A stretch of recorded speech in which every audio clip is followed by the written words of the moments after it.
மானம் குறையும் இன்னு மாசு படியும் இன்னு வீணா கதை முடிஞ்சு போச்சு.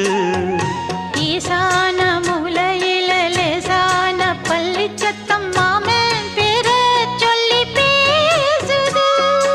ஆறாத சோகந்தன்ன தீராம சேர்த்து வச்சு ஊரும் சேர்ந்து என்ன ஏசுது.